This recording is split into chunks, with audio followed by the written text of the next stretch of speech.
This is Joust for the Nintendo Famicom, a 1987 conversion of the 1982 Williams arcade classic where you ride an ostrich and your main goal is to kill other ostrich-riding jousters and collect their eggs before they hatch another rider and stuff. As you progress through the waves, platforms will disappear, more skilled jousters will challenge your mettle, and you might even have to contend with the almighty pterodactyl, who may also join the fray should you take too long to clear a wave. I missed out on Joust in the arcades. My first exposure to the game as a younger fellow was on the Atari 7800 Pro system, and it quickly became one of my favorite games, even if my skill set was less than stellar. And though I've played various conversions of Joust over the years, the Atari 7800 version is perhaps the best version of the game I've played that isn't part of a Midway or Williams compilation set.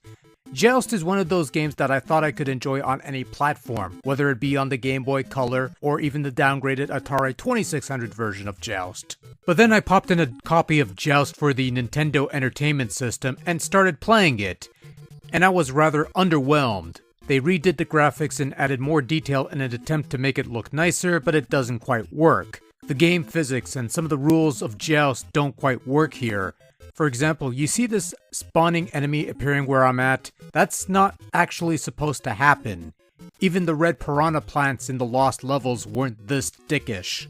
Suffice it to say, Joust on the NES is not a good version of the game, and only served to give people a reason to jump over to Balloon Fight, which was Nintendo's own inspired take on Joust that was far superior, at least on the NES. Now, for all intents and purposes, Joust on the Famicom is essentially the same game we got on the NES. As far as the gameplay and the controls are concerned, there is no differences between both Nintendo versions. Rather, the key difference here is purely in the aesthetics. The Famicom version sticks with visuals that more closely replicate the arcade setup, while the NES version, as mentioned, updates the visuals with more details and a somewhat fancier looking font, and given the choice, I much prefer the simpler, true-to-the arcade visual stylings of the Famicom version.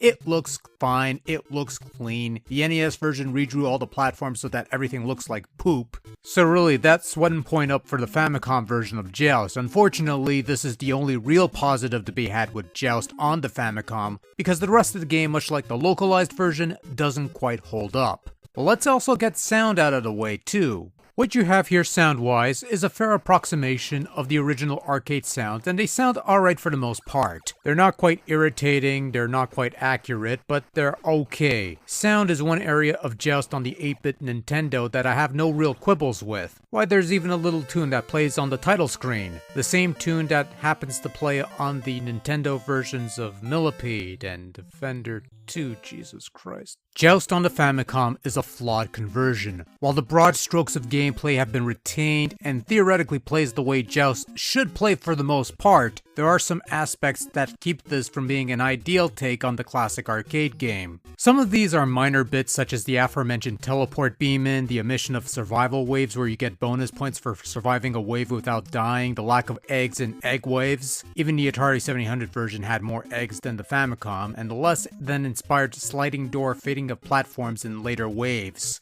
Usually they just disintegrate with a little graphic, now it's just lame.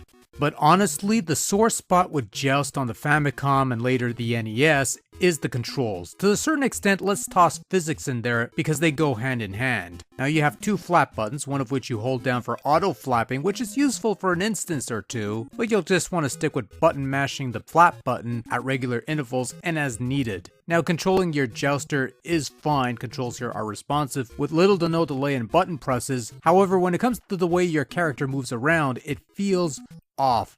Whether it's the wonkiness, the floatiness, or just a certain lack of tightness, the physics here feel somewhat off and I can't quite put my finger on why.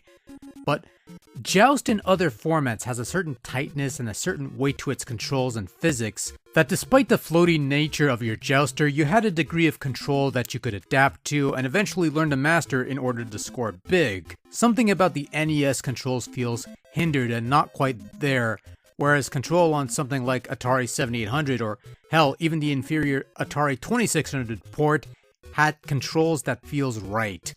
A stretch, I know, but that's just how I feel. Overall, Joust on the Nintendo Famicom may look the part, it sounds the part even, but it certainly doesn't play the part.